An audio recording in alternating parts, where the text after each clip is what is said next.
أعوذ بالله من الشيطان الرجيم.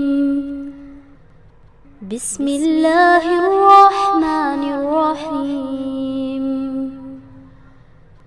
اقرأ باسم ربك الذي خلق. خلق الإنسان من علق. اقرأ وربك الأكرم. الذي علم بالقلم. علم الإنسان ما لم يعلم. ان الحمد للہ نحمده ونصلی علی رسولہ الکریم، اما بعد، اعوذ باللہ من الشیطان الرجیم، بسم اللہ الرحمن الرحیم۔ چلیے دعا پڑھ لیتے ہیں۔ رب اشرح لی صدری ویسر لی امری واحلل عقدۃ من لسانی یفقہوا قولی، رب زدنی علما، اللہم انفعنا بما علمتنا وعلمنا ما ينفعنا وزدنا علما، آمین یا رب العالمین۔ معزز خواتین، السلام علیکم ورحمۃ اللہ وبرکاتہ۔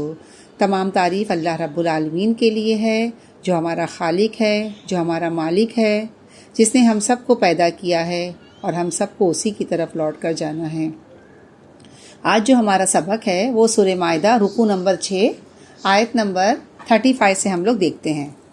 اعوذ باللہ من الشیطان الرجیم، بسم اللہ الرحمن الرحیم۔ یا ایھا الذین آمنوا، اے لوگوں جو ایمان لائے ہو، اتقوا اللہ، کیا کرو؟ اللہ سے ڈرو، وابتغوا، اور کیا کرو؟ تلاش کرو، الیہ، اسی کی طرف، الوسیلہ، اور اسی کی طرف وسیلہ تلاش کرو، وجاہدوا، اور جہاد کرو، فی سبیلہ، اس کی راہ میں جدوجہد کرو، لعلکم تفلحون، تاکہ تم کیا کرو؟ فلاح پاؤ۔ تو میری بہنیں، یہاں کیا فرمایا جا رہا ہے؟ اے لوگوں جو ایمان لائے ہو، اللہ سے ڈرو، اور کیا کرو؟ اس کی طرف وسیلہ تلاش کرو، اور اللہ کی راہ میں جہاد کرو تاکہ تم فلاح پاؤ۔ بہنیں، اگر ہمیں اللہ تک پہنچنا ہے تو ہمیں کیا کرنا ہوگا؟ کیا کوئی انسان کو تلاش کرنا ہوگا، یا کوئی کام تلاش کرنا ہوگا، یا اور کیا چیز ہو سکتی ہے جس کے ذریعے ہم کیا کر سکتے ہیں؟ ہم اللہ تک پہنچ سکتے ہیں۔ تو اسی کا جواب اس آیت میں دیا گیا ہے کہ اللہ تک پہنچنا ہے تو کیا کرنا ہے؟ اس آیت میں کیا جواب دیا گیا ہے؟ نمبر 1 بتایا گیا ہے کہ اتقوا اللہ، تقویٰ ہے، اور دوسرا کیا ہے؟ وجاہدوا، جہاد ہے۔ یعنی ان 2 چیز کے ذریعے اللہ تک پہنچ سکتے ہو۔ اب میری بہنیں، ہم دیکھیں تقویٰ کیا ہے؟ تقویٰ اندر کی کیفیت ہے، اور جہاد کیا ہے؟ وہ باہر کی کوشش، جدوجہد۔ تو اللہ تک پہنچنے کے لیے سب سے پہلے تو کیا چاہیے؟ ایمان کی ضرورت ہے نا، جو شروع میں بول دیا گیا ہے، یا ایھا الذین آمنوا، ٹھیک ہے؟ یہ سب سے پہلے ایمان کی ضرورت، وہ تو آ گیا، یا ایھا الذین آمنوا کہہ کے۔ پھر نیت کی ضرورت ہوتی ہے نا، یعنی جو کام اللہ کے لیے نہ کیا جائے، جو کام اللہ کے لیے نہ کیا جائے، اس سے اللہ کا قرب نہیں حاصل ہو سکتا ہے۔ جس کو بولتے ہیں نا، جس کو خوش کرنا ہو تو اس کے لیے کام کرنا ہوتا ہے نا، یعنی اللہ کو خوش کرنا اگر ہم چاہتے ہیں تو اپنا کام چاہے وہ دنیا کا ہی کیوں نہ ہو، تو اس سے اس کی رضا مقصود ہے، اسے خوش کرنا مقصود ہے۔ نہ صرف یہ کہ نیت، بلکہ کیا ہونا چاہیے؟ وہ کام ہونے چاہیے، ویسے کام کرنے چاہیے جس میں اللہ راضی ہو جائے، اس کے لیے ہو، یعنی اللہ کے لیے ہو، اور اس کی پسند کا ہونا چاہیے۔ سمجھے نا آپ لوگ؟ یعنی اللہ کے لیے ہو، اور کیا ہونا چاہیے؟ اللہ کی پسند کا ہونا چاہیے۔ اب ہم دیکھتے ہیں اس کی پسند کے کام کون سے ہیں، تو اس کے بارے میں یا تو اللہ تعالیٰ نے خود ہی ہمیں بتا دیا قرآن میں نا، یا اس کے حبیب محمد صلی اللہ علیہ وسلم نے بتا دیا ہے۔ تو اس سے یہ مراد نہیں ہے کہ ہم کسی نیک انسان کو پیش کر کے اس کے بدلے میں خود اللہ کے قریب ہو جائیں، کیونکہ دیکھیے بعض لوگوں نے وسیلہ کا کیا مطلب لیا ہے کہ نیک لوگ ہیں نا، جو نیک بزرگ، کہ وہ ہمیں اللہ کے پاس پہنچا سکتے ہیں۔ تو میری بہنیں، پہنچا سکتے ہیں مطلب دیکھیں جب تک وہ دنیا میں ہیں، سمجھے زندہ ہیں، جو نیک لوگ، نیک بزرگ لوگ اگر وہ زندہ ہیں، جب تک دنیا میں زندہ ہیں، تو اپنی تعلیمات کے ذریعے، اپنے اخلاق کے ذریعے، اپنی روحانیت کے ذریعے وہ ہم کو اللہ کی طرف لے جاتے ہیں۔ لیکن جب وہ فوت ہو جاتے ہیں نا تو ان کے اعمال کو سامنے رکھ کر ہم اللہ کے قریب نہیں ہو سکتے. ان کے اعمال پھر ان کے لیے ہوئے نا. یعنی اس کا کیا مطلب ہے؟ اس کا مطلب کیا ہے؟ قیامت کے دن ہم یہ نہیں کہہ سکتے کہ اللہ تعالیٰ یہ نیک انسان ہے، یہ نیک شخص ہے، اس نے بہت اچھے کام کیے ہیں، اس نے بہت نمازیں پڑھی ہیں، بہت خدمت خلق کی ہیں، اب جو یہ اس کی نیکیاں ہیں نا تو اس کی وجہ سے آپ مجھے بھی اپنے قریب کر لیں. تو میری بہنیں یہ بالکل ایسا ہی ہے نا، ایک مثال کے طور پر جیسے ہم اپنے پرچے میں کچھ نہیں لکھیں لیکن ہماری جو سہیلی جو ہے اس کا پرچہ بہت اچھا ہو. اب ٹیچر سے ہم جا کر کیا کہیں کہ یہ میری سہیلی ہے، میری دوست ہے، ہم بچپن کے ساتھی ہیں، ہم ایک دوسرے کی مشکل میں ایک دوسرے سے کام آتے ہیں، ایک دوسرے کے ہمارا اٹیچمنٹ ہے، لگاؤ ہے. تو لہٰذا آپ کیا کریں کہ اس کے اچھے پرچے کی وجہ سے میرے بھی نمبر بڑھا دیں اور جتنے نمبر اس کو دیے وہ اتنے مجھے بھی دے دیں، اور اگر اتنے نہیں دیے تو کم از کم اتنے تو دے دیں کہ مجھے پاس کر دیں. تو کیا یہ ہو سکتا ہے؟ نہیں ہو سکتا ہے نا. نہ تو ہم اپنے گناہ کسی کو دے سکتے ہیں اور نہ ہم اپنی نیکیاں کسی کے کھاتے میں ڈال سکتے ہیں. سمجھ میں آ رہی ہے آپ لوگوں کو بات؟ دعا کر سکتے ہیں، مدد کر سکتے ہیں، لیکن کسی کے عمل ہمارے کام آنے والے نہیں ہیں. اور جہاں تک اس بات کا تعلق ہے کہ نیک لوگوں کو وسیلہ بنایا جائے تو اس کے بارے میں واضح طور پر قرآن میں آتا ہے. سورہ بنی اسرائیل دیکھ لیتے ہیں، آیت نمبر 57 میں آتا ہے. آیت نمبر 57 میں سورہ بنی اسرائیل میں آتا ہے اولئک الذین یدعون یبتغون الی ربہم الوسیلہ، یعنی جنہیں یہ لوگ پکارتے ہیں وہ خود اپنے پروردگار کی طرف وسیلہ تلاش کر رہے ہیں. وسیلۃ ایہم اقرب، کہ کوئی اس سے قریب تر ہو جائے، یعنی وسیلہ تلاش کرتے ہیں کہ کوئی اس سے قریب تر ہو جائے. وَيَرْجُونَ رَحْمَتَهُ، اور اس کی رحمت کے امیدوار ہیں. وَيَخَافُونَ، اور وہ خوف کر رہے ہیں کس بات کا؟ عذابہ، اس کے عذاب سے ڈرتے ہیں. کیوں؟ ان عذاب ربک کان محذورا، بلا شبہ آپ کے پروردگار کا عذاب ڈرنے کی چیز ہے. یعنی میری بہنیں یہ سارے نیک لوگ ہیں جن کو لوگوں نے وسیلہ بنایا ہے، وہ خود بھی ڈرتے ہیں، اللہ کے قریب ہونے کی کوشش کرتے رہتے ہیں، اس کی رحمت کے طلبگار ہوتے ہیں، اس کے عذاب سے ڈرتے ہیں، کیونکہ اللہ کا عذاب ڈرنے والی چیز ہے. تو گویا خلاصہ کیا ہوا کہ اس ساری بات کا خلاصہ یہ ہوا ہے کہ ایمان والوں کو سب سے پہلے تقوی کے لیے کہا گیا ہے.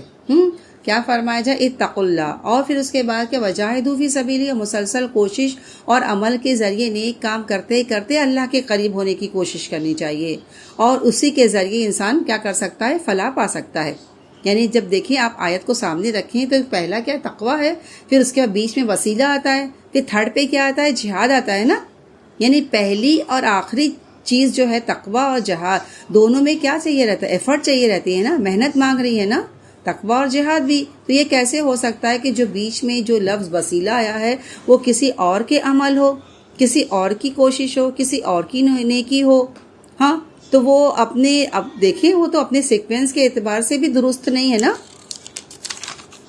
تو وسیلہ سے مراد ایسا ذریعہ ہے میری بہنیں، ایسا طریقہ ہے، اور جس سے یعنی ایسا عمل، ایسا طریقہ، ایسا ذریعہ ہے کہ جس سے انسان کو اللہ کی رضا حاصل ہوتی ہے. پھر اس طرح دیکھا جائے تو حرام چیزیں بھی اگر انسان چھوڑ دے نا، گناہوں کو ترک کر دینا، تو یہ بھی اللہ کے قرب کا ذریعہ بنتا ہے. تو جہاں تک انسان کے اپنے نیک اعمال ہیں تو جو اس کو اللہ کے قریب کرتے ہیں، تو اس کے بارے میں دیکھیے وہ آتا ہے نا کہ 3 لوگ سفر میں جا رہے تھے. یاد ہے آپ لوگوں کو وہ واقعہ کہ بارش شدید تھی اور پھر ان لوگوں نے بنی اسرائیل کے 3 شخص تھے، وہ لوگ کہیں جا رہے تھے تو خوب تیز بارش ہوئی، تو کیا ہوا؟ غار میں ان لوگوں نے پناہ لی. اور پھر جب انہوں نے غار میں پناہ لی نا، تو ایک بڑا سا پتھر لڑکتا ہوا وہ آیا اور گرا اور غار کے دروازہ بند ہو گیا. اب تینوں نے کیا کیا؟ اللہ تعالیٰ سے دعائیں شروع کر دی، اور تینوں نے اپنے نیک اعمال کو وسیلہ بنایا. ایک نے کیا کہا؟ ایک نے اپنی نیکی یاد کی، دوسرے نے بھی ایسے کیا. ہر شخص اپنی نیکی کا ذکر جب کرتا، اس کے بعد جب دعا مانگتا تو وہ پتھر کیا ہوتا؟ تھوڑا سا سرک گیا. پھر اس کے بعد جب تیسرے نے دعا کی تو وہ اتنا سرک گیا کہ وہ تینوں اس سے باہر نکل آئے. تو سوچئے میری بہنیں، اب چاہتے تو وہ یہ تینوں شخص کیا کر سکتے تھے؟ ان لوگوں نے اپنی نیکیوں کو وسیلہ بنا کر اللہ تعالیٰ سے دعا کی. چاہتے تو یہ لوگ دعا کر سکتے تھے اللہ تعالیٰ وہ ہمارے ماں باپ بہت نیک تھے، یا ان کی نیکی کی وجہ سے یہ پتھر آپ ہٹا دیں، یا فلاں ہمارا فلاں وہ رشتہ دار ہے، ہاں فلاں وہ بہت نیک ہے، بہت اچھا ہے، اللہ تعالیٰ اس کے ذریعے سے تو ہماری یہ مصیبت درگزر کر دے. لیکن ایسا کوئی ذکر نہیں ملتا ہے. لہٰذا یہ غلط فہمی ہے کہ دوسروں کی نیکی ہمارے کام آ جائے. ٹھیک ہے. اور دوسری بات یہ کہ جتنے بھی نیک لوگ ہیں، بزرگ ہیں، ان سب کے اندر خدا کا خوف ہوتا ہے. جو جتنے بھی دیکھیے جو نیک لوگ ہوں گے، حقیقت میں نیک لوگ ہوں گے، ہاں نیک بزرگ ہوں گے، ان کے اندر خدا کا خوف ہوتا ہے. وہ کبھی اپنے آپ کو نیک سمجھتے ہی نہیں، کیونکہ جو شخص خود کو نیک سمجھنا شروع ہو جائے نا تو پھر وہ نیکی نہیں رہتا. کیونکہ نیکی کا جو تکبر ہوتا ہے نا، یا جو نیکی کا جو احساس ہوتا ہے نا، تو یہ نیکی کا یہ خود کیا کرتا ہے، نیکی کو برباد کرنے والا ہوتا ہے. کوئی اگر سوچ رہے کہ میں بہت نیک ہوں نا تو سمجھو اس کی نیکی برباد ہوگی. دیکھیے حضرت عمر جیسے جلیل القدر صحابہ کے بارے میں کیا آتا ہے کہ جب اللہ کے رسول صلی اللہ علیہ وسلم نے جنگ تبوک کی واپسی پر جب وہ منافقین کے نام بتائے، 12 منافق کے نام بتائے، تو حضرت عمر یہ ان کو بتایا نا، حذیفہ بن یمان کو بتایا نا، رازدار رسول تھے نا حذیفہ بن یمان. جب اللہ کے رسول نے اس 12 منافق کے نام بتائے اور منع کیا کہ کسی کو مطلب یہ نام نہیں بتانا، تو حضرت عمر جیسے صحابہ کرام کے بارے میں ہم دیکھتے ہیں، صحابی کو دیکھتے ہیں کہ وہ اس بات کا انہیں ڈر تھا اس بار کہیں اس لسٹ میں میرا تو نام نہیں ہے. سوچیں کیسا اتنی نیکی کرنے والے صحابی حضرت عمر، ان کو ڈر ہے. اور آپ یہ دیکھتے ہیں نا کہ صحابہ کرام جنگ میں جا رہے ہیں اور اس کے ساتھ ساتھ اللہ تعالیٰ سے دعا کر رہے ہیں، اپنے گناہوں کو یاد کر رہے ہیں، اللہ تعالیٰ سے توبہ استغفار کر رہے ہیں. اور کتنا بڑا جنگ کا کام کا، ذرا بھی یہ نہیں گھمنڈ نہیں، اترانا نہیں، کوئی وہ نہیں، بلکہ کس طرح سے جا رہے ہیں، اپنے گناہوں کو یاد کر رہے ہیں، معافی مانگ رہے ہیں، استغفار کر رہے ہیں. تو میری بہنیں، جو شخص اپنے آپ کو نیک سمجھ لے تو سمجھو وہ گئی، اس کی نیکی چلی گئی ہے. پھر اسی طرح ہم دیکھتے ہیں کہ وسیلہ جو لفظ ہے نا، تو یہ کیا ہے، جو وسیلہ جو لفظ ہے نا، یہ جنت میں عرش رحمان کے نزدیک ایک مقام کا نام بھی ہے. آپ صلی اللہ علیہ وسلم نے فرمایا نا کہ تم میرے لیے وسیلہ مانگو. تو ہم لوگ کس طرح مانگتے ہیں پتہ ہے آپ لوگوں کو؟ ہر اذان کے بعد جو دعا مانگتے ہیں اس میں وسیلہ لفظ آتا ہے نا. مانگتے کہ نہیں آپ لوگ اذان کے بعد کی دعا؟ اللہم رب ھذہ دعوت تامہ وصلاۃ قائمہ آتی محمدہ للوسیلۃ والفضیلۃ وابعثہ مقام محمودہ الذی وعدہ. تو وہاں جو لفظ جو وسیلہ جو آیا ہے نا، وہ ایسی جگہ ہے صرف جو ایک ہی شخص کو ملے گی.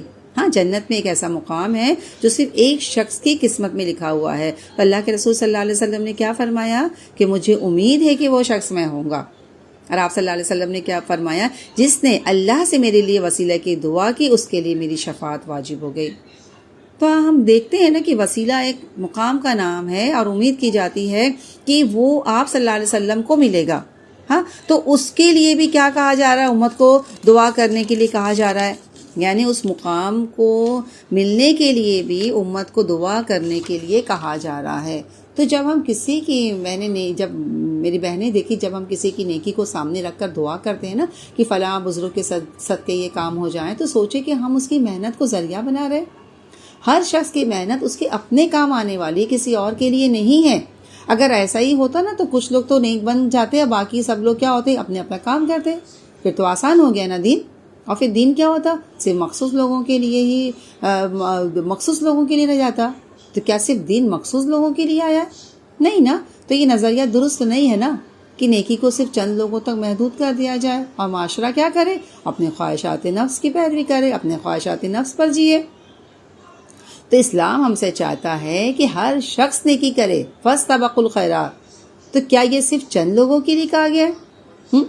مخصوص لوگوں کے لیے حکم دیا گیا کہ نیکیوں میں سبقت کرو؟ یہ حکم سب کے لیے ہے تاکہ سارے معاشرے میں خوشگواری ہو. لیکن جب یہ ہمارے عقائد میں بگاڑ آیا ہے نا، تو ہم نے دوسروں کی اچھائی پر کیا کرنے لگے؟ تکیہ کرنا شروع کر دیا. اور اس کے سہارے ہم نے کیا کیا؟ کامیابی کی راہیں تلاش کی. کہ عبادت کوئی کرے، کامیاب ہم ہو جائیں. تو اس کا نقصان کیا ہوا کہ ہم نے اپنی کوشش چھوڑ دی. اور آخرت کی کامیابی کے لیے بہترین وسیلہ کیا ہے میری بہنیں؟ جاہدو ہے. جاہدو، جوہد سے، جدوجہد، کوشش، اللہ کے راستے میں کوشش کرنا. مطلب اللہ کی رضا کے لیے جو کام کرنا چاہیے اس میں بھاگ دوڑ کرنا ہے، جدوجہد کرنا ہے۔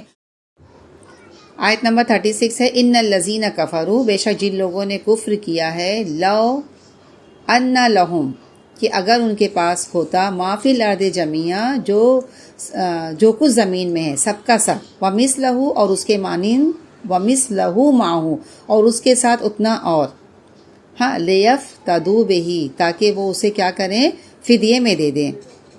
کس سے بچنے کے لیے؟ من عذاب یوم القیامت، ہاں، قیامت کے عذاب سے بچنے کے لیے۔ تو فرمایا جا رہا ہے ما تقبل منہم، تو ان سے ہرگز قبول نہیں کیا جائے گا، وَلَهُمْ عَذَابٌ علیم، اور ان کے لیے دردناک عذاب ہے۔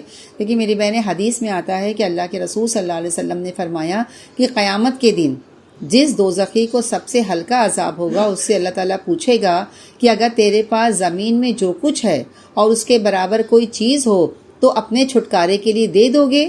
وہ کہے گا ہاں۔ اللہ تعالیٰ فرمائے گا کہ جب تو انسانی قالب میں تھا اس وقت میں نے تجھ سے اس سے بہت ہلکی چیز مانگی تھی کہ تو میرے ساتھ شرک نہ کرے، مگر کیا کیا؟ تو نے اس بات کو تسلیم نہیں کیا اور شرک کرتا رہا۔ یہ بخاری کی حدیث ہے۔ آیت نمبر 37 ہے یریدون ان یخرجوا، وہ کیا چاہیں گے کہ وہ یہاں سے نکل جائے، من النار، وہ کیا چاہیں گے کہ وہ اس جہنم کے عذاب سے نکل جائے، وما هم بخارجین منها، ہاں، وہ چاہیں گے کہ وہ یہاں سے نکل جائے مگر وہ نہیں نکل سکیں گے۔ وَلَهُمْ عَذَابٌ مُقِيمٌ، ان کے لیے کیا ہے؟ قائم رہنے والا عذاب ہے، یعنی انہیں قائم رہنے والا عذاب دیا جائے گا۔ تو میری بہنیں، عذاب یہاں عذاب علیم بھی ہے اور عذاب مقیم بھی ہے، یعنی دردناک عذاب بھی دیا جائے گا اور ایسا عذاب جو قائم رہے گا، جو کبھی ختم نہیں ہوگا، ہمیشہ کے لیے ہوگا۔ اللہ تعالیٰ ہم سب کو محفوظ رکھے، اللہم لا تجعلنا منہم، آمین۔ دیکھیں، جب بھی اگر ہم کسی مشکل میں دیکھیں گرفتار ہوتے ہیں تو ہم کیا سوچتے ہیں، یا کوئی تکلیف ہوتی، کوئی پریشانی ہوتی، کیا سوچتے؟ چند دن کے بعد اس سے نکل جائیں گے، یہ تکلیف دور ہو جائے گی، یہ ہمیشہ تھوڑی نہ رہنے والی ہے، کبھی تو ختم ہو جائے گی نا۔ مگر یہ جہنم کا عذاب میری بہنیں کبھی ختم نہیں ہوگا، ہاں، کبھی ختم نہیں ہوگا۔ جہنم کی تکلیف ایسی تکلیف ہے جو کبھی ختم نہیں ہوگی۔ دیکھ، گرمی کا جب موسم آتا ہے تو ہم کیا سوچتے ہیں، کبھی تو یہ ختم ہو جائے گا، لیکن یہ عذاب العلیم کے ساتھ ساتھ یہاں عذاب المقیم کہا گیا ہے۔ انسان دنیا میں کتنے دھوکے میں ہے نا، اور یہاں کی مصیبت اور تکلیف جو کہ وقتی ہوتی دنیا کی، اس کے بچنے کے لیے انسان کیا کیا کہتے ہیں نا، حرام کام کر جاتا ہے، اور وہ یہ بھولے رہتا ہے کہ جو یہ کر رہا ہے، ہاں، جو یہ کر رہا ہے اس دنیا کے لیے کر رہا ہے، تو پھر اس کو آخرت میں کیا ملنے والا ہے؟ دائمی عذاب ہے نا۔ دنیا کی تکلیف تو آج نہیں تو کل دور ہو جائے گی، مگر آخرت کا عذاب۔ تو بات دراصل یہ ہے کہ ہم کبھی سنجیدہ ہو کر یہ بات سوچتے ہی نہیں نا کہ ہم بھی کبھی اس دنیا سے جانے والے ہیں نا۔ ہر شخص کو دنیا سے جانا ہے نا، کوئی یہاں رہے گا؟ کوئی بھی نہیں رہے گا نا۔ اللہ تعالیٰ ہم سب کو عمل کرنے والا بنائے۔ آگے فرمایا جا رہا ہے، آیت نمبر 38 دیکھ لیتے ہیں کہ وَالسَّارِقُ وَالسَّارِقَةُ، چور مرد اور چور عورتیں کیا کریں؟ فَاقْطَعُوا، کاٹ دیا جائے، کاٹ دو، أَيْدِيَهُمَا، ان دونوں کے ہاتھ، یعنی چور مرد اور چور عورت دونوں کے ہاتھ کاٹ دو۔ کیا ہے یہ؟ جزاء بما کسبا، یہ کیا ہے؟ بدلہ ہے، بما کسبا، ان کی برائی کا، ان کی کمائی کا یہ بدلہ ہے۔ اور کیا ہے؟ نکالا من اللہ، اللہ کی طرف سے کیا ہے؟ عبرت ناک سزا ہے۔ واللہ عزیز حکیم، اللہ تعالیٰ کیا ہے؟ زبردست بھی ہے اور حکمت والا ہے۔ میری بہنیں، تھوڑا سا اس آیت کو ہم تفصیل سے دیکھ لیتے ہیں کہ دیکھیں، سب سے پہلے بات تو میں آپ کو یہ بتانا چاہتی ہوں کہ چوری کیا ہوتی ہے۔ دیکھیں، چوری جو ہے کیا ہے؟ کسی کا محفوظ مال خفیہ طریقے سے ہتھیانے کا نام ہے نا۔ یعنی کیا مطلب ہے؟ کسی کی چھپائے ہوئے مال کو دوسرا شخص لے لے بغیر اس کے مالک کی اجازت کے، ہاں، یا کسی کی دکان یا مکان میں داخل ہو کر بغیر مالک کی اجازت سے وہ سامان اٹھا لے۔ اب دیکھیے، چوری جو ہے نا، یہ کبیرہ گناہوں میں سے ایک گناہ ہے۔ آپ صلی اللہ علیہ وسلم نے کیا فرمایا؟ چور چوری کرتے وقت تو مومن نہیں رہتا، اور سزا کیا ہے؟ دنیا میں عبرتناک سزا ہے۔ چور خواہ مرد ہو یا عورت، کیونکہ کیا فرمایا جا رہا ہے؟ والسارق والسارقہ، چور خواہ مرد ہو یا عورت، اس پر ترس نہیں کھانا ہے، دونوں کے ہاتھ کاٹ دو۔ مرد و عورت کے درمیان سزا میں فرق نہیں ہے۔ اچھا دیکھیے، پہلی چوری پر دونوں ہاتھ نہیں کاٹے جائیں گے، دایاں ہاتھ کاٹا جاتا ہے، اور یہ پہنچے تک کاٹے جاتے ہیں نا، تاکہ وہ آئندہ کے لیے ایسی حرکت سے باز رہے۔ اور دوسروں کو یہ کیا؟ بیما کا سبا، کیا نہیں، نکالم من اللہ، یہ کیا ہے یہ؟ ہاں، یہ اللہ تعالیٰ کی طرف سے عبرتناک سزا ہے میری بہنیں۔ اسلام نا، اب یہ پڑھ کے آپ یہ مت سوچیں اسلام ظالم کے ساتھ نہیں ہے۔ یہ نکالن من اللہ، اللہ تعالیٰ کی طرف سے جو عبرتناک جو سزا ہے وہ کس کے لیے؟ ظالم شخص کو سزا دینے کے لیے نا، کیونکہ اسلام ظالم کے ساتھ نہیں ہے بلکہ مظلوم کے ساتھ ہے۔ دیکھیے حضرت عائشہ فرماتی ہیں، ایک مخزومی عورت فاطمہ نامی نے چوری کی تو قریش کو ہاتھ کٹ جانے پہ بہت فکر ہوئی اور کہنے لگے کہ کون ہو سکتا ہے جو اس سلسلے میں اللہ کے رسول صلی اللہ علیہ وسلم سے بات کرے۔ تو ان لوگوں نے کیا کیا کہ اسامہ، ہاں جس سے اللہ کے رسول صلی اللہ علیہ وسلم بہت محبت کرتے تھے، زید بن حارثہ کے بیٹے تھے نا، اللہ کے رسول کو بہت محبوب تھے، چنانچہ قریش کے کہنے پر اسامہ نے آپ صلی اللہ علیہ وسلم سے گفتگو کی، ہاں، اور اس کی طرف سے سفارش کی، اس مخزومی عورت جو فاطمہ نامی جس نے چوری کی تھی سفارش کی۔ تو اللہ کے رسول صلی اللہ علیہ وسلم نے اسامہ سے کیا فرمایا؟ کیا تم اللہ کے حدود میں سے ایک حد کے بارے میں سفارش کرتے ہو؟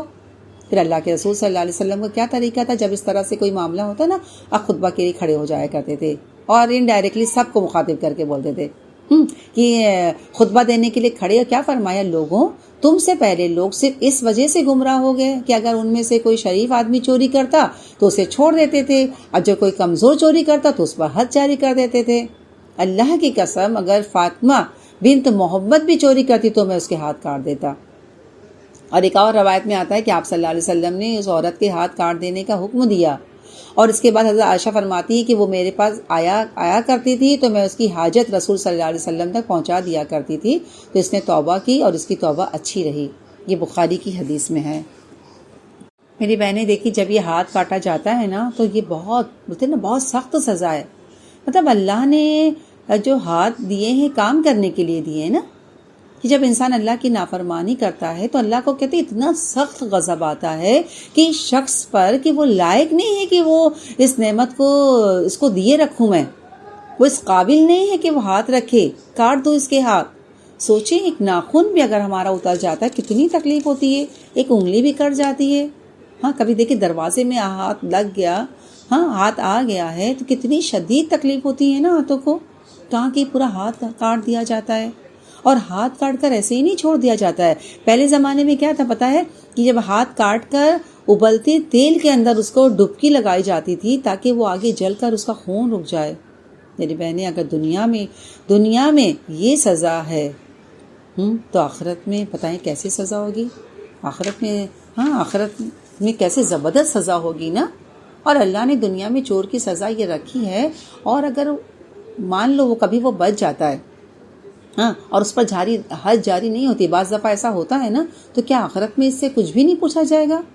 ہاں، بندوں کا نقصان کرنے والا، بندوں کا حق کھانے والا ایسے ہی چھوڑ دیا جائے گا؟ مطلب کس قدر افسوس کی بات ہے نا۔ اور ہم دیکھتے ہیں کہ اکثر مسجد میں دیکھ لیں یا کوئی یہ مدرسے میں یا کوئی اجتماع وغیرہ ہوتا ہے نا، دینی مجلس وغیرہ، وہاں اکثر آپ دیکھیں گے نا کہ لوگ ایک دوسرے کی چپل پہن کے چلے جاتے ہیں۔ حرم تک میں لوگ یہ کرتے ہیں۔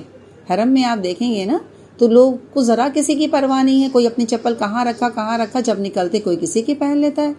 ہاں، یہ اس سے کتنی تکلیف دوسروں کو ہوتی جس کی چپل پہن کے گئے، اور لوگ اسے ایک معمولی بات سمجھتے ہیں۔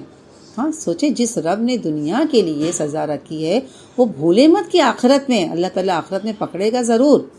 ہاں، اور دیکھیے آج کل اس کے خلاف بہت پروپیگنڈا ہے نا کہ یہ تو سزائیں جو اسلام میں ہیں یہ تو کہتے ہیں وحشیانہ سزائیں ہیں، یہ تو ناپسندیدہ سزائیں ہیں۔ ہاں، اس کے بارے میں بہت پروپیگنڈا ہوتا ہے نا۔ علامہ اقبال سے نا یورپ میں ان کے کسی دوست نے کہا کہ اسلام میں تو چوری کی سزا تو بڑی غیر مہذبانہ ہے، یعنی اسلام میں جو چوری کی سزا وہ کیسی ہے؟ ہاں، غیر مہذبانہ ہے۔ تو علامہ اقبال نے اس کا کیا جواب دیا؟ کیا تمہارے خیال میں چور مہذب ہوتا ہے؟ کیا تمہارے خیال میں چور مہذب ہوتا ہے؟ چوری کرنا یہ کیا ہے؟ یہ غیر مہذب کام ہے نا۔ اور غیر مہذب کام کا علاج پھر کیسے ہو؟ اسی طریقے سے ہوگا نا۔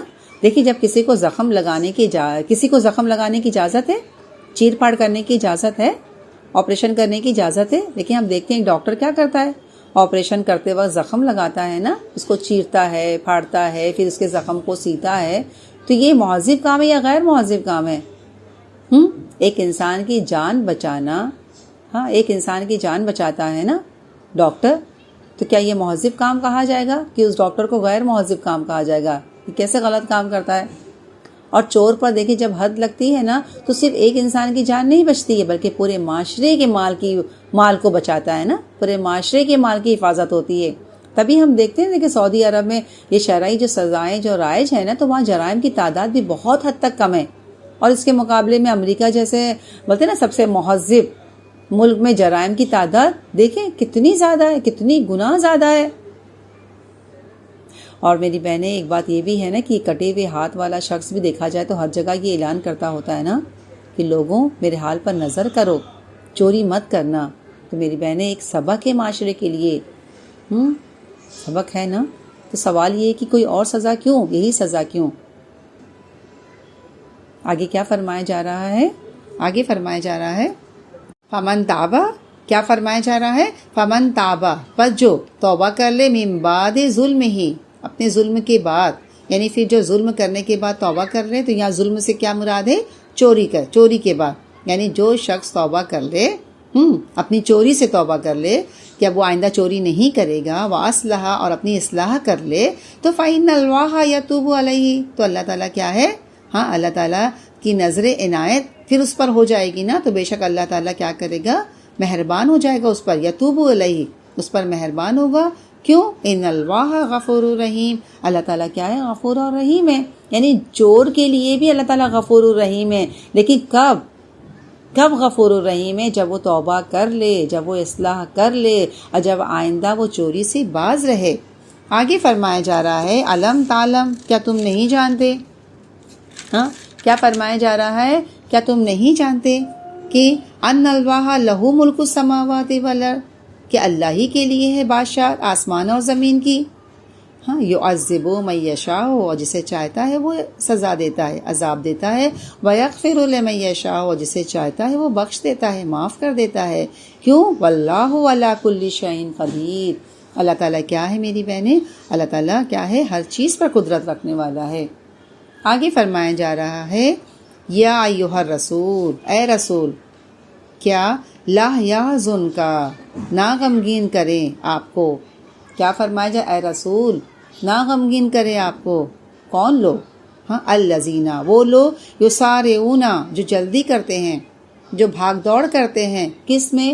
فی الکفر، کفر میں دوڑ دھوپ کرتے ہیں، بھاگ دوڑ کرتے ہیں. تو یہ کون لوگ ہیں؟ کون ہیں وہ لوگ؟ تو من الذین، ان لوگوں میں سے ہیں.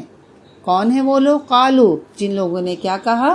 آمنا بافواہہم، جنہوں نے اپنے منہ سے کیا کہا؟ جو منہ سے کیا کہتے ہیں کہ ہم ایمان لائے.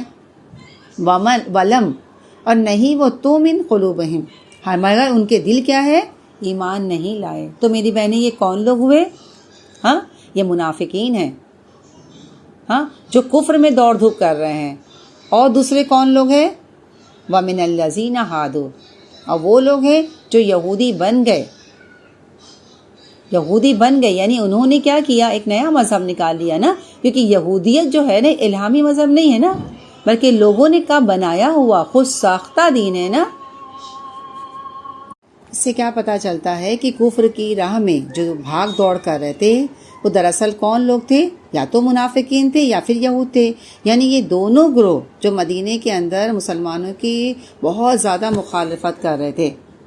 اچھا، یہ منافقین وہ لوگ تھے جو ظاہری رسم و رواج اور نمائشی کاموں کو اختیار کیے ہوئے تھے، اور سچے اسلام کو قبول کرتے وقت ان کے کیا ہو رہا تھا؟ ان کے مفادات پر زر پڑ رہی تھی. ٹھیک ہے، یہ منافقین تھے. اور یہود وہ لوگ تھے جو مذہب کی نمائندگی کی گدی پر بیٹھے تھے نا، سچے اسلام کی دعوت کو اپنا کیا سمجھ؟ دشمن سمجھ بیٹھے تھے. کیوں سمجھ رہے تھے اپنا دشمن اسلام کو؟ اس لیے کہ ان کو یہ محسوس ہوتا تھا کہ اسلام کی دعوت ان کی گدیاں چھین لے گا نا، اسلام کی دعوت ان سے ان کی گدیاں چھین لے گی. تو یہ دونوں جو گروہ تھے منافقین اور یہود کا اسلام کے خلاف سازشیں کرنے میں بہت زیادہ سرگرم عمل تھے.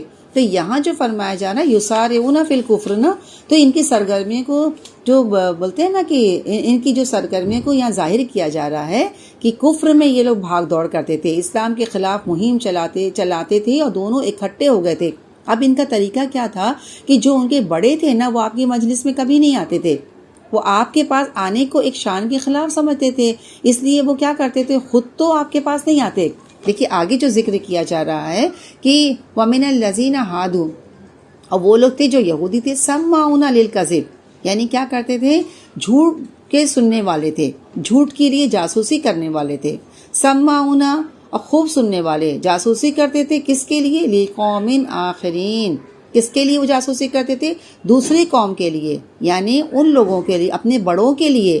کون تھے وہ بڑے؟ لم یاتو کا، جو آپ صلی اللہ علیہ وسلم کے پاس نہیں آتے تھے، جو ان کے بڑے تھے نا، وہ آپ صلی اللہ علیہ وسلم کے پاس آنے کو اپنی شان کے خلاف سمجھتے تھے نا، اس لیے وہ کیا کرتے تھے، خود تو آپ کے پاس نہیں آتے تھے، ہاں، لیکن ان کے جو چھوٹے تھے نا، جو ان کے مرید تھے، جو ان کے چیلے چاپڑ لوگ تھے نا، وہ کیا کرتے تھے، ان کو ان کے بڑوں نے اس کام پر لگا دیا تھا کہ وہ جائیں اور جا کر کیا کریں، آپ کی مجلس میں بیٹھیں اور آپ کی باتیں سنیں، پھر ان تک پہنچائیں، اور پھر ان باتوں کو الٹا مطلب پہنا کر آپ صلی اللہ علیہ وسلم کو اور آپ کے کام کو بدنام کیا جا سکے۔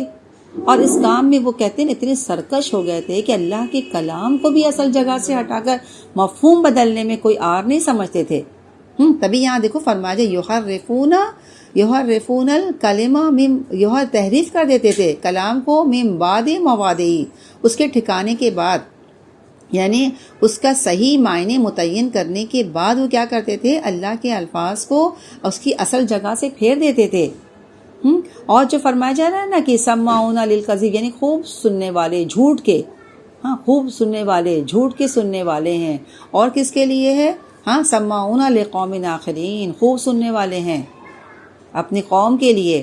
یہاں جو سماعون کا جو لفظ ہے یہ مبالغہ کا صیغہ ہے، دوسروں کے لیے، اپنے بڑوں کے لیے جو خود نہیں آتے تھے، ہاں، لم یاتو جو آپ کے پاس نہیں آتے تھے، تو وہ کیا کرتے تھے، یحرفون الکلمہ من بعد مواضعہ، اللہ کی کتاب میں، اللہ کے کلام میں ہیر پھیر کرتے تھے، تحریف کرتے تھے، اس کا صحیح بولتے ہیں نا صحیح معنی متعین ہو چکا ہوتا پھر بھی اس پہ کیا کرتے تھے، اس کو اس جگہ سے پھیر دیتے تھے۔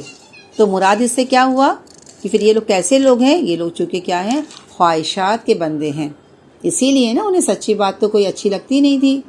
ایک تو انہیں جھوٹ بہت پسند آتا تھا، یعنی ان کا دل کہاں لگتا تھا، جھوٹ کی مجلسوں میں، ہاں، جھوٹے قصے کہانیوں میں، جھوٹی باتوں میں۔ یا تو وہ آپ صلی اللہ علیہ وسلم کی مجلس میں آتے تھے اور یہاں آ کر جو سنتے تھے اسے جھوٹ بنا کر، الٹا معنی پہنا کر دوسروں کو جا کے بتاتے تھے، اپنی طرف سے بہت سی باتیں ملا کر آگے پہنچا دیتے تھے، اور یہ سب کچھ کس کے لیے کر رہے تھے، اپنے بڑوں کے لیے کر رہے تھے، اپنے بڑوں کی خاطر کر رہے تھے۔ ایک طریقے سے کیا ہوئے، جاسوس ہوئے نا، جاسوس بن کر آتے تھے نا آپ صلی اللہ علیہ وسلم کی مجلس میں، آپ صلی اللہ علیہ وسلم کی باتیں سنتے، پھر اس میں تبدیلی کرتے، چینج کرتے، سچ جھوٹ کچھ نہ کچھ ملا دیتے اور دوسروں تک یہ پہنچا دیتے تھے، ہاں، تو اس طرح سے یہ لوگ یہ کام کیا کرتے تھے۔ اچھا، وہ کیا کہتے ہیں پتہ ہے، یقولون ان اوتیتم، وہ کہتے ہیں کہ اگر تمہیں یہ دیا جائے، تم اگر یہ دیے جاؤ ھذا، تو تم کیا کرو، فخذوہ، تو تم اس کو لے لو، وَإِلَّمْ، اور اگر نہیں تو ہو، نہیں دیے جاؤ، فَاحْذَرُوا، بچو، محتاط رہو۔ یعنی کیا مطلب ہو گیا ہے کہ اگر تم یہ دیے جاؤ، یعنی جو چیز تمہاری خواہش کے مطابق ہو اس کو لے لو، تمہاری مرضی اور ذوق کے مطابق ہے تو اس کو تم لے لو، اور جو تمہاری ذوق، تمہاری مرضی، تمہاری خواہش کے مطابق نہ ہو تو کیا کرو، اس کو چھوڑ دو۔ اور پھر کیا، اور اگر وہ نہ دیے جاؤ، یعنی وَإِلَّمْ تُؤْتُوهُ فَاحْذَرُوا، تو اس سے بچو۔ تو آگے فرمایا جا رہا ہے، ابھی میں آپ کو اس آیت کی تشریح بھی کر دوں گی انشاءاللہ تعالیٰ کہ کس بارے میں فرمایا جا رہا ہے۔ آگے کہا وَمَن يُرِدِ اللَّهُ، اور جس کو اللہ ارادہ کرے، کس چیز کے لیے، فتنتہ، یعنی جسے اللہ ہی نے فتنے میں ڈال دیا ہے، جس کو فتنے میں ڈالنے کا اللہ ارادہ کر لے، فَلَن يَمْلِكَ لَهُ، تو ہرگز تم نہ کر سکو گے اس کے لیے، من اللہ شیئا، اللہ کے مقابلے میں کچھ بھی۔ یعنی کیا مطلب ہو گیا، تو اس کو تم اللہ کی گرفت سے بچانے کے لیے تم کچھ نہیں کر سکتے ہو۔ تو کیا مطلب ہو گیا ہے کہ اللہ کی طرف سے، دیکھیے میری بہنیں، اللہ کی طرف سے کوئی فتنے میں کیسے پڑتا ہے، ہاں، بات دراصل یہ ہے کہ جب ایک انسان اللہ کی مرضی کے بجائے اپنی مرضی کرنے لگتا ہے نا، یہاں فرمایا جا رہا ہے نا، جسے اللہ تعالیٰ فتنے میں ڈال دے تو تم اس کو بچانے کے لیے کچھ بھی نہیں کر سکتے ہو۔ تو جب اللہ تعالیٰ جب کسی انسان کو فتنے میں کیسے ڈالتا ہے، اس وقت ڈالتا ہے جب ایک انسان اللہ کی مرضی کے بجائے اپنی مرضی کرنے لگتا ہے۔ اپنے آپ کو خدا رسول کا تابع نہیں کرتا، بلکہ حق کے مقابلے میں مفاد پرست ہو جاتا ہے، مصلحت پرست ہو جاتا ہے اور اللہ کے کلام کو بدلنے کی کوشش کرتا ہے نا، تو پھر اس کے اندر حق قبول کرنے کی صلاحیت ختم ہو جاتی ہے، اور پھر یہی چیز میری بہنیں اس کے لیے فتنہ بن جاتی ہے۔ یعنی ان کے اوپر جو یہ حق کو قبول نہیں کر سکتے ہیں نا، یہ ان کے لیے فتنہ بن جاتی ہے۔ دراصل یہ ایک آزمائش ہے، اور ایسا شخص کے لیے بارے میں کیا فرمایا جا رہا ہے؟ فَلَن تَمْلِكَ لَهُ مِنَ اللَّهِ شَيْئًا، اس کو تم اللہ کی گرفت سے بچانے کے لیے تم کچھ نہیں کر سکتے محمد صلی اللہ علیہ وسلم، یعنی ایسے شخص کو تم ہدایت نہیں دے سکتے۔ دیکھیے اس آیت کے شان نزول کے بارے میں ایک واقعہ آتا ہے، کس آیت کے بارے میں کہ اگر وہ کیا کہتے ہیں، اگر یہ تمہاری خواہش کے مطابق تمہیں دیا جائے تو تمہیں سے، یعنی جو حکم تمہاری خواہش کے مطابق ہو تو تم کیا کرو، اس کو قبول کر لو، اس کو ایکسیپٹ کر لو، اور جو تمہاری مرضی کے مطابق نہیں ہو اس کو تم ایکسیپٹ مت کرو۔ تو اس سلسلے میں ایک واقعہ آتا ہے، ہوا یہ کہ خیبر کے امیر گھرانے کی ایک شادی شدہ یہودی اور یہودن نے کیا کیا، زنا کیا، شادی شدہ تھے، اور وہ کیا چاہتے تھے، کیونکہ شادی شدہ کی سزا کیا ہے، رجم ہے نا، سورہ نور میں انشاءاللہ تعالیٰ اس کی پوری ڈیٹیل آئے گی، تو اس کی سزا رجم ہے۔ تو اس رجم کی سزا سے بچ جائیں، وہ لوگ ایسے چاہ رہے تھے کہ رجم کی سزا سے بچ جائیں، کیونکہ تورات میں اس کی سزا رجم مقرر کی گئی ہے اور قرآن میں بھی رجم ہے نا۔ تو وہ یہ سمجھتے ہیں کہ اللہ کے رسول صلی اللہ علیہ وسلم کی شریعت میں ایسے زنا کی سزا کوڑے ہے، رجم نہیں ہے، ان کو ایسا لگ رہا تھا، لہٰذا انہوں نے اس یہودی اور یہودن کا مقدمہ اللہ کے رسول صلی اللہ علیہ وسلم کی عدالت میں پیش کیا۔ اور یہاں یہ بات قابل ذکر ہے کہ آپ صلی اللہ علیہ وسلم کا یہود مدینہ سے جو معاہدہ ہوا تھا نا، تو اس کی روح سے کیا تھا، جب اللہ کے رسول صلی اللہ علیہ وسلم جب مدینہ آئے تھے تو اس کی روح سے یہ تھا کہ یہودی اس بات پر آزاد ہیں کہ اپنے مقدمات یا اپنے جھگڑے خود ہی چاہیں تو تورات کے حکم کے مطابق کر لیں، اور اگر چاہیں تو اپنے مقدمات، اپنے جھگڑے آپ صلی اللہ علیہ وسلم کی عدالت میں بھی لے جائیں۔ تو اس صورت میں اللہ کے رسول صلی اللہ علیہ وسلم کا کیا ہوا فیصلہ ہی ان پر لاگو ہوگا، یعنی اگر آپ صلی اللہ علیہ وسلم سے فیصلہ کروائیں گے تو ان کو ماننا ہوگا۔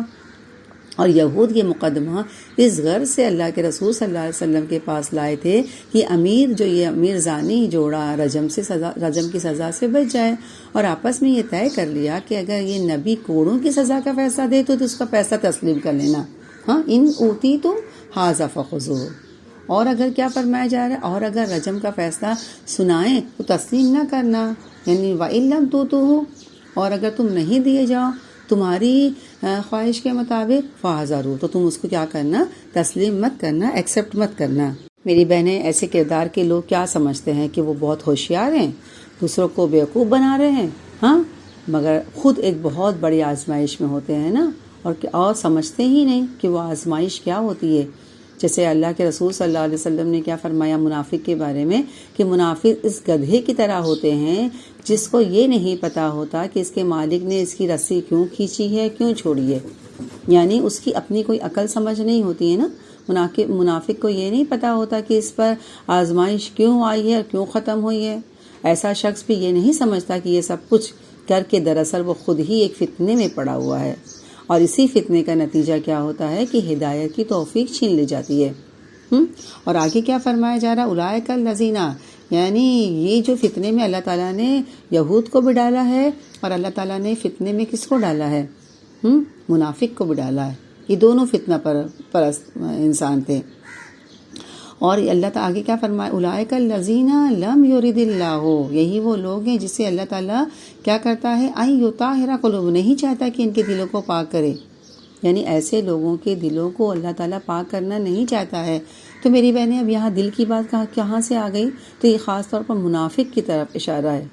کیونکہ ہے نا، یہ منافقت کہاں ہوتی ہے، ایسا نہیں فرمایا گیا ہے کہ اللہ ایسے لوگوں کے کردار کو درست نہیں کرتا، بلکہ کیا فرمایا جا رہا ہے، اللہ تعالیٰ ایسے دلوں کو پاک نہیں کرتا، کیونکہ منافقت کہاں ہوتی ہے، منافقت دل میں ہوتی ہے نا۔ اور ویسے بھی دیکھیں انسان کے اعمال کا دار و مدار کیا ہے، دل کی اصلاح پر ہے نا۔ یعنی اگر دل کی اصلاح نہ ہو، اگر ہارٹ ڈیسیزز کوئی کیور نہ کیا جائے تو جسم درست ہو ہی نہیں سکتا۔ تو جو شخص دین کے اتباع کے بجائے اپنے نفس کا اتباع کرے گا تو وہ شخص دراصل کیا ہے، فتنے میں ہے نا۔ اور ایسے شخص کا دل اللہ پاک نہیں کرتا، یعنی کیا ہے، انہیں ہدایت کی راہ نہیں دکھاتا۔ اور پھر اس کے لیے کیا ہے، لہم فی الدنیا خزی ولہم فی الآخرۃ عذاب عظیم۔ ایسے لوگوں کے لیے کیا ہے، دنیا میں رسوائی ہے، دنیا میں بھی ذلیل و خوار ہوتے ہیں۔ ہاں، ہر کوئی ان کو لعن طعن کرتا ہے، خراب بولتے ہیں نا، خراب نگاہ سے دیکھتا ہے، ان کی کوئی عزت وقار نہیں ہوتی ہے۔ ہاں، برا بھلا ان کو کہا جاتا ہے۔ اور آخرت کا عذاب، ہاں وہ تو ان کو ملے گا ہی ملے گا، یعنی دنیا میں ان کی یہ سازش جو ہے نا کامیاب نہیں ہوئی، اور دنیا میں انہیں ذلت رسوائی کی سزا بھی ملے گی اور آخرت میں بھی ملے گی۔ تو میری بہنیں، ہم اس پوری آیت کا نچوڑ کیا ہے، اس پوری آیت کا نچوڑ یہ ہے کہ جو شخص دین کی مخالفت کرے گا، کسی کے دین کے راستے میں رکاوٹ ڈالنے کی کوشش کرے گا، ہاں کسی کے راستہ روکے گا دین کے لیے، تو اسے یہ یاد رکھنا چاہیے کہ اس کی یہ کوشش کامیاب نہیں ہوگی، بلکہ اس کے نتیجے میں خود اس کو رسوائی دیکھنی پڑے گی، دنیا میں بھی اور آخرت میں تو بہت زبردست ان کے لیے عذاب ہے۔ میری بہنیں، اگر ہم پوری اس آیت کو دیکھیں کتنا خوبصورت انداز کلام ہے نا، کتنا خوبصورت خطاب کہا جا، کتنا خوبصورت خطاب ہے نا، یا ایھا رسول، اے رسول، کیا کرا جائے، اے رسول، لا یحزنک الذین، لا یحزنک، غمگین نہیں ہو، ہاں اے رسول، اے پیغمبر، تمہارے لیے یہ رنج کا باعث نہ ہو۔ ہاں تو مطلب دیکھیے میری بہنیں کہ یہ نا قدرتی بات ہوتی ہے نا کہ جب انسان دیکھتا ہے کہ یہ بھی مخالف ہے، وہ بھی مخالف ہے، جب انسان نا بہت خلوص سے، بہت زیادہ اس سے کر کے جب دین کا کام کرتا ہے، مخلص ہو کر کرتا ہے، خیرخواہ بن کر کرتا ہے، کوئی دنیا کا فائدہ نہیں سوچتا ہے، کوئی مفاد پرست اس کے اندر نہیں آتا ہے، تو وہ ایک دم بولتے ہیں نا، جب وہ کام کرتا ہے، جب دیکھتا ہے کہ ہر کوئی مخالف ہو رہا ہے، یہ بھی مخالف، وہ بھی مخالف ہو رہا ہے، تو انسان ایک دم پریشان ہو جاتا ہے نا۔ اور یہ جو منافق جو اوپر سے اللہ اللہ کر رہے ہیں، اندر سے وہ بھی جڑے کاٹ رہے ہیں۔ یہود میں بڑے بڑے علماء ہیں ان کے اندر، اور حضور صلی اللہ علیہ وسلم کی مخالفت میں سب تلے ہوئے ہیں، مذہبی طبقہ بھی مخالفت ہے، اور اپنے فالوور میں سے جو منافق ہے وہ بھی مخالف ہے۔ تو پھر انسان جب ہر طرف سے اس طرح کی ہوا چلتی ہوئی محسوس ہوتی ہے تو دل پر غم آ جاتا ہے، قدرتی بات ہے۔ تو یہاں تسلی دی جا رہی ہے کہ محمد صلی اللہ علیہ وسلم آپ کو غمگین نہ کریں وہ لوگ جو کفر میں بھاگ دوڑ کر رہے ہیں، ہاں، اور پھر کیونکہ ان کا انجام کیا ہے، جو یہ سارے کام کر رہے ہیں نا، تو اللہ تعالیٰ ایسے لوگوں کو کیا کرتا ہے، فتنے میں ڈال دیتا ہے نا۔ وَمَن يُرِدِ اللَّهُ فِتْنَتَهُ فَلَن تَمْلِكَ لَهُ مِنَ اللَّهِ شَيْئًا۔ مطلب کتنی تسلی دی جا رہی نا اللہ کے رسول صلی اللہ علیہ وسلم کو، کتنا تسلی ہوتی ہوگی نا آپ صلی اللہ علیہ وسلم کو۔ اور اولئک الذین لم یرد اللہ یطہر قلوبہم لہم فی الدنیا خزی ولہم فی الآخرۃ عذاب عظیم۔ کتنا اطمینان ہو جاتا ہے اللہ کے رسول صلی اللہ علیہ وسلم کو جب اللہ تعالیٰ اس طرح تسلی دیتے ہیں۔ ٹھیک ہے، چلے ہم اگلی آیت دیکھتے ہیں، آیت نمبر 42 دیکھتے ہیں۔ سماعون للکذب، سماعون جھوٹ کے سننے والے ہیں، ہاں بہت سننے والے ہیں جھوٹ کے۔ اب قالون للصدق، اب یہاں جو بتایا جائے سماعون للکذب یعنی بہت سننے والے ہیں جھوٹ کے، یعنی اچھی خبروں میں، اچھی باتوں میں انہیں کوئی دلچسپی نہیں، سچائی میں ان کا دل نہیں لگتا۔ دلچسپی کس میں ہے؟ جھوٹ میں ہے، کیونکہ جھوٹ میں میری بہنیں ایک ایکسائٹمنٹ ہوتی ہے نا، اس لیے ہم دیکھتے ہیں نا زیادہ تر انسان اس چیز کو پسند کرتا ہے، جھوٹ والی بات کو، کیونکہ دیکھیں کہتے ہیں نا کہ سب سے زیادہ اچھا شعر کون سا ہوتا ہے پتہ ہے؟ وہ ہوتا ہے جس میں سب سے زیادہ جھوٹ ہو، جس میں سب سے زیادہ مبالغہ آرائی سے کام لیا گیا ہو، وہ شعر بہت ہی اچھا مانا جاتا ہے۔ ویسے بھی دیکھا جائے تو حقیقی دنیا میں رہنا، حقیقی باتیں کرنا، حقیقت کا مقابلہ کرنا کیا ہر ایک کو اچھا لگتا ہے؟ نہیں لگتا ہے نا۔ تو ایسی باتیں جس میں جھوٹ ہو، ایکسائٹمنٹ پیدا کرنے والی باتیں ہوں، تو وہ کیا ہوتی ہے، وہ انٹرسٹنگ ہوتی ہے نا، انٹرٹینمنٹ جیسی ہو، انٹرٹینمنٹ ہوتا ہے نا۔ ہاں دیکھے ہوں گے آپ بہت سے پروگرام دیکھیں جو لوگوں کو چھوٹی چھوٹی باتیں بول بول کے ہنساتے ہیں، لوگ خوب کہہ لگاتے ہیں، خوب انجوائے کرتے ہیں، اچھا لگتا ہے لوگوں کو نا، تو وہ باتیں سب کو بہت اچھی لگتی ہے۔ اور یہ جانتے ہوئے بھی ہر شخص یہ جانتا ہے کہ جھوٹ ہے، پھر بھی لوگ اس کو پسند کرتے ہیں۔ دیکھیں کتنی جاسوسی ناول دیکھیں، ہاں پڑھیں آپ لوگوں نے کبھی جاسوسی ناول؟ ہاں ڈائجسٹ پڑھے ہیں، کتنے مقبول ہوتے ہیں، کتنے لوگ دلچسپی سے پڑھتے ہیں، ایک نشہ ان کو ہو جاتا ہے، کتنے زیادہ فیمس ہوتے ہیں جاسوسی ناول، ڈائجسٹ وغیرہ۔ ہاں آج کل تو یہ ساری چیزیں تو لوگ پہلے کتابوں میں پڑھتے تھے اور انجوائے کرتے تھے، اب یہ ساری چیزیں فلم آئی گئی ہے، ہاں لوگ سیریل دیکھتے ہیں، پروگرام دیکھتے ہیں، اور پھر وہ ساری چیزیں کیا ہوتی ہے، جو سیریل وغیرہ جو ٹی وی میں دکھاتے وہ کیا فکشن، جھوٹ ہی ہوتا ہے نا، جھوٹے قصے کہانیاں ہوتی ہیں سب، کیا سچ ہوتی ہیں؟ کتنا انسان اس میں مزہ لیتا ہے، کتنا اس میں اٹیچ ہو جاتا ہے، کتنا اس میں میں ہو جاتا ہے، کتنا اس کو پسند کرتا ہے، وہ ساری چیزیں جھوٹ ہے۔ دراصل ہم حقیقت کی دنیا میں آنا ہی نہیں چاہتے نا، حقیقت کو فیس ہی کرنا نہیں چاہتے ہیں۔ حقیقت کے لیے لوگ کیا لفظ استعمال کرتے ہیں؟ بوریت کا لفظ استعمال کرتے ہیں نا۔ تو میری بہنیں یاد رکھیں یہ کس کی صفت ہے؟ سماعون للکذب، کس کی صفت ہے یہ جو منافق لوگوں کی صفت بتائی جائے، یہودیوں کی۔ اور آگے جو بات کری جا رہی ہے نا، یہ خاص طور پہ یہ یہودی کی کیوں بتائی جا رہی؟ کیونکہ اکالون للسحت، کیا کھاتے ہیں وہ یہ کیا کھاتے ہیں وہ؟ ہاں، رشوت لیتے ہیں، حرام مال کھاتے ہیں۔ تو یہاں جو فرمایا جا رہا ہے کہ آپ صلی اللہ علیہ وسلم کی اچھی بات ان لوگوں کو اچھی نہیں لگتی تھی، کوئی اصلاحی کام، ادب کی باتیں، اخلاق کی باتیں وہ ان کو پسند نہیں آتی تھی، وہ اس میں دلچسپی نہیں رکھتے تھے، لیکن وہ باتیں جو آپ صلی اللہ علیہ وسلم کے نام پر گھڑ لی جاتی تھی، وہ جو جھوٹی باتیں جو آپ سے منسوب کر لی جاتی تھی، وہ ان کو بہت پسند تھی۔ دیکھیے آپ دیکھیں ہوں گے نا کہ مسجد میں ہم کو اتنی حاضری نہیں ملے گی، اتنی بھیڑ آپ کو نہیں ملے گی جتنی کسی مزار پر ملے گی۔ ہاں، دیکھا ہے آپ لوگوں نے کتنی مزار پر بھیڑ رہتی ہے، مسجد میں اتنی بھیڑ آپ نہیں دیکھیں گے۔ کیوں؟ جو کہ کیا ہوتا ہے پتہ ہے کہ جبکہ سب کو پتہ ہے کہ مزار کے اوپر عبادت کی حقیقت کیا ہے، اس میں سچائی کیا ہے، کچھ بھی نہیں۔ اور مسجد کے بارے میں سب کو پتہ ہے کہ اللہ کا گھر ہے، لیکن نماز پر اعتبار نہیں، دعا پر یقین نہیں، مگر مزار پر بڑا اعتماد ہے۔ تو بنیادی طور پر میری بہنیں یہ شیطان ہوتا ہے نا جو ایسی چیزوں کو کیا کرتا ہے، خوبصورت بنا کر پیش کرتا ہے، اور انسان اسی میں بولتے ہیں نا، اسی میں الجھ کر اسی میں کھو کر رہ گیا ہے۔ اچھا، ان کی آگے والا کیا کام بتا؟ ایک تو سماعون للکذب ہوگا، اکالون للسحت، کیا کرتے ہیں؟ یہ جو سحت ہے نا، رشوت، کیا کرتے ہیں وہ؟ رشوت، حرام مال کھاتے ہیں۔ اور یہاں جو فرمایا جا رہا ہے نا اکالون، یہ کیا ہے؟ جمع کا سیگا ہے نا، یعنی اکثریت ان کی کیا ہے؟ رشوت کھاتی ہے، یہ حرام مال کھاتی ہے۔ ان کے علماء کیا کرتے تھے؟ شروع میں ہم سن چکے ہیں نا، البقرہ میں غلط فتوے دے کر مال کماتے تھے، اپنی آیتوں کو تھوڑی سی قیمت پر بیچ دیتے تھے۔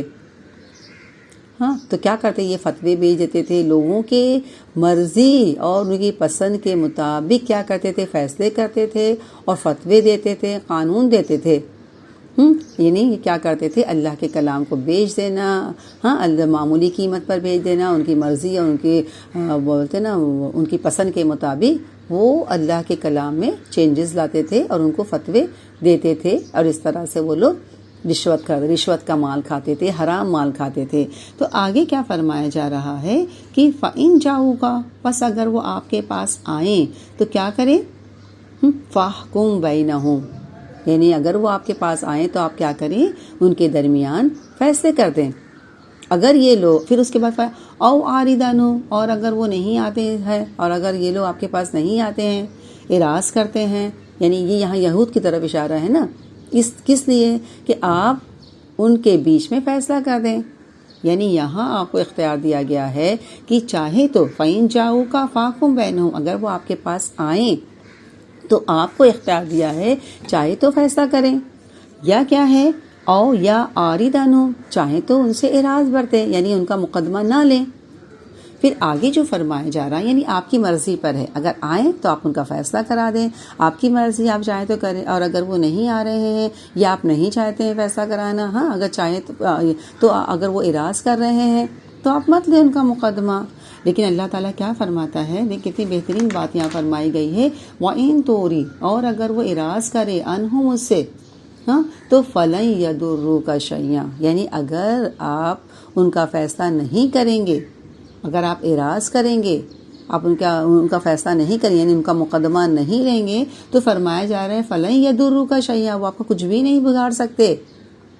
یعنی گویا آپ صلی اللہ علیہ وسلم کو اختیار دے دیا گیا ہے، چاہیں تو یہود کے باہمی تنازعات ہیں، ان کے جھگڑوں کا، ان کے مقدمات کا چاہے تو فیصلہ کریں اور چاہے تو نہ کریں۔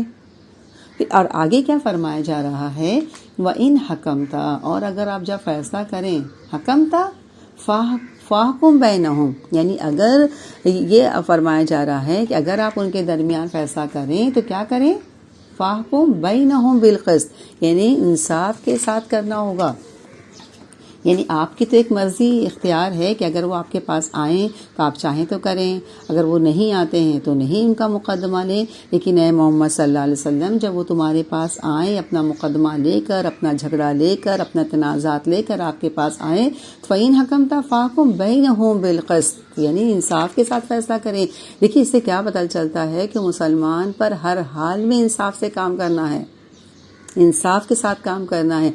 ہاں، چاہے اس کا معاملہ اس کے دشمن کے ساتھ ہو، ہاں اس کے کٹر دشمن ہو، اس کے مخالفین کے ساتھ معاملہ کیوں نہ ہو رہا ہو، کوئی بھی ایسا شخص ہے ہاں جو تمہارا دشمن ہے، لیکن جب وہ تم سے فیصلہ کروائے، یعنی بات کرو تو انصاف ہی کرو، فیصلہ کرو تو انصاف کے ساتھ کرو. یعنی کتنی بڑی بات دیکھیے بتائی جا رہی، اسلام میں کتنا بڑا یہ سبق دیا جا رہا ہے نا، کہ فیصلہ کرنا ہے تو یہ مت دیکھو کہ سامنے والا تمہارا کون ہے، تمہارا اپنا ہے کہ نہیں ہے. اور اس سے پہلے بھی ہم کتنا دیکھ چکے ہیں نا، ایک آدھ مقدمہ بھی دیکھ چکے ہیں، ایک آدھ مقدمے کے بارے میں سن چکے ہیں نا، کہ جب وہ لوگ فیصلہ لے کے آتے تھے تو اللہ کے رسول صلی اللہ علیہ وسلم یہ دیکھتے تھے کہ حق پر کون ہے، منصف کون ہے. اور آپ نے یہودی کی طرف فیصلہ، یہودی کے حق میں فیصلہ دیا تھا. اور بنو ظفر جو مقدمہ لے کر آئے تھے، جس کے زرہ وغیرہ چوری، ہاں جس نے چوری کر لی تھا، تو اللہ کے رسول صلی اللہ علیہ وسلم نے اس کے خلاف فیصلہ دیا نا. ہاں، اور کس کے حق میں فیصلہ دیا؟ یہودی کے حق میں فیصلہ دیا نا. تو یہاں اللہ کے رسول صلی اللہ علیہ وسلم سے کہا جا رہا ہے، اور اس کے ساتھ ساتھ ہم سب سے مخاطب ہیں، ہم سب کو کہا جا رہا ہے کہ جب بھی زندگی میں اس طرح سے معاملہ ہو، کسی کے بارے میں اگر کوئی فیصلہ کرنا ہو، چاہے وہ ہمارا مخالف ہو، چاہے ہمارا دشمن ہی کیوں نہ ہو، لیکن انصاف کا دامن ہے. بینہم بالقسط، یہ میری بہنیں ہمیشہ زندگی میں یاد رکھیں کہ بہت بڑی چیز، اس کو انڈر لائن کر کے رکھ لیں، یہ بہت بڑی چیز. عدل بہت ضروری ہوتا ہے، ہر ایک کے ساتھ عدل ہونا چاہیے، چاہے ہمارا دوست ہو، چاہے ہمارا دشمن ہو. کیوں؟ کیونکہ ان اللہ یحب المقسطین. میری بہنیں، آپ کیا نہیں، آپ نہیں چاہتے ہاں کہ ہم ہے نا انصاف سے کام لیں؟ کیونکہ اللہ تعالیٰ کس کو پسند کرتا ہے؟ کس کو پسند؟ اللہ انصاف کرنے والوں کو پسند کرتا ہے. تو کیا ہم نہیں چاہتے کہ ہم بھی ایسے بنیں؟ اللہ تعالیٰ ہمیں بھی پسند کرے، اللہ تعالیٰ ہم سے بھی محبت کرے. ان اللہ یحب المقسطین. میری بہنیں یہ انڈر لائن کر لیں، اللہ تعالیٰ انصاف کرنے والوں کو پسند کرتا ہے. اب اس رکوع کی آخری آیت ہم دیکھ لیتے ہیں. وَكَيْفَ يُحَكِّمُونَكَ، اور وہ کیسے وہ آپ کو حکم مانیں گے، کیسے وہ آپ کو وہ مانیں گے، منصف مانیں گے. یعنی حکم کی نیت سے یہودی آپ کے پاس نہیں آتے، حکم کی نیت سے نہیں، فیصلے کی نیت سے آپ کے پاس نہیں آتے، انصاف لینے کی نیت سے آپ کے پاس نہیں آتے، بلکہ کس نیت سے آتے ہیں؟ اس امید پر آتے ہیں کہ آپ کوئی ایسا فیصلہ کر دے جو ان کی خواہش نفس کے مطابق ہو نا. وہ آپ کو حکم کی نیت سے، جج کی نیت سے، منصف کی نیت سے آپ کے پاس آتے ہی نہیں، بلکہ کس نیت سے آتے ہیں؟ اگر ان کی بات ان کی خواہش کے مطابق فیصلہ ہے تو ایکسیپٹیبل ہے، قبول کر لیں گے. تو اسی لیے فرمایا وَكَيْفَ يُحَكِّمُونَكَ، وہ آپ کو حکم کیسے، وہ آپ کو حکم کیسے بناتے ہیں؟ وَعِندَهُمْ تَوْرَاتُ وَعِندَهُمْ، حالانکہ ان کے پاس کیا ہے؟ وَعِندَهُمُ التَّوْرَاتُ، حالانکہ ان کے پاس کیا ہے؟ تورات موجود ہے. فِيهَا حُكْمُ اللَّهِ، جس میں اللہ کا حکم ہے. ثُمَّ يَتَوَلُّونَ، پھر وہ کیا کرتے ہیں؟ ہاں، منہ موڑ جاتے ہیں. مِن بَعْدِ ذَلِکَ، اس کے بعد، کس کے بعد؟ یعنی فیصلہ کروانے کے بعد بھی کیا کرتے ہیں؟ منہ موڑ جاتے ہیں. وَمَا أُولَٰئِكَ بِالْمُؤْمِنِينَ، اور یہ لوگ ایمان والے نہیں ہیں. یعنی یہ تمہیں حکم کیسے بنائیں گے اور وہ کس طرح منصف بنا سکتے ہیں؟ آپ کے فیصلے بھی قبول کس لیے کریں گے؟ ان کے پاس تو تورات موجود ہے جس میں اللہ کا حکم ہے. پھر وہ اس کے بعد کیا کرتے ہیں؟ منہ موڑ جاتے ہیں. یعنی فیصلہ کروا کے بھی ان کی جب مرضی کے مطابق نہیں ہوتا ہے نا، تو فیصلہ کروا کے بھی پھر جاتے ہیں جب ان کی مرضی کے خلاف فیصلہ ہوتا ہے. کیونکہ وہ کون ہے، کیا ہے؟ کیونکہ وہ خواہشات کے بندے ہیں نا، خواہشات کے پیروکار ہے. ہاں، تو کس چیز پر، اور کسی چیز پر تو ان کو ایمان ہے ہی نہیں. جو چیز کیا مرضی کے خلاف گئی اس کو ماننے سے انکار کر دیتے ہیں. تو اسی لیے جب کوئی انسان مانتا نہیں ہے، انکار کر دیتا ہے، تو فرمایا وَمَا أُولَٰئِكَ بِالْمُؤْمِنِينَ، یہ لوگ ایمان ہی نہیں رکھتے، ایسے لوگ مومن ہی نہیں ہیں. میری بہنیں، اس آیت میں اللہ تعالیٰ نے ان لوگوں کی، بولتے ہیں نا، بددیانتی کو بالکل بے نقاب کر دیا ہے کہ یہ مذہبی لوگ، ہاں یہ یہودی علماء جنہوں نے تمام عرب میں اپنی دینداری اور اپنے علم میں کتاب کا سکہ جما رکھا تھا، ہاں، ان کی حالت یہ تھی کہ جس کتاب کو وہ خود کتاب اللہ مانتے تھے، ہاں، تورات کو مانتے تھے، جس پر ایمان رکھتے تھے، اس کے حکم کو چھوڑ کر آپ صلی اللہ علیہ وسلم کے پاس اپنا مقدمہ لائے جس کے پیغمبر ہونے سے ان کو انکار تھا۔ تو اس سے یہ راز بالکل کھل جاتا ہے، راز بولتے ہیں نا، بالکل فاش ہو گیا۔ یہ کسی چیز پر بھی صداقت کے ساتھ ایمان نہیں رکھتے، دراصل ان کا ایمان کیا ہے؟ اپنے نفس اور اس کی خواہشات پر ہے۔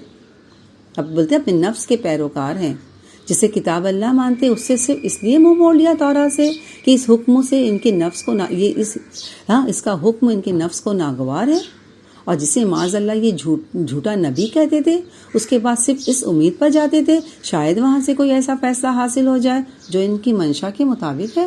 تو اسی لیے میری بہنیں یہاں خاص طور پر فرمایا جا رہا ہے وَمَا أُولَٰئِكَ بِالْمُؤْمِنِينَ، ہاں یہ لوگ مومن نہیں ہیں، ان کے دل میں ایمان نہیں ہے، یہ ایمان والے ہیں ہی نہیں۔ وآخر دعوانا ان الحمد للہ رب العالمین۔ سبحان اللہ وبحمدہ، سبحانک اللہم وبحمدک، نشہد ان لا الہ الا انت، نستغفرک ونتوب الیک۔ ربنا تقبل منا انک انت السمیع العلیم وتب علینا انک انت التواب الرحیم۔ صلی اللہ تعالی علی خیر خلقہ محمد وعلی آل محمد واصحابہ اجمعین برحمتک یا ارحم الراحمین۔ السلام علیکم ورحمۃ اللہ وبرکاتہ۔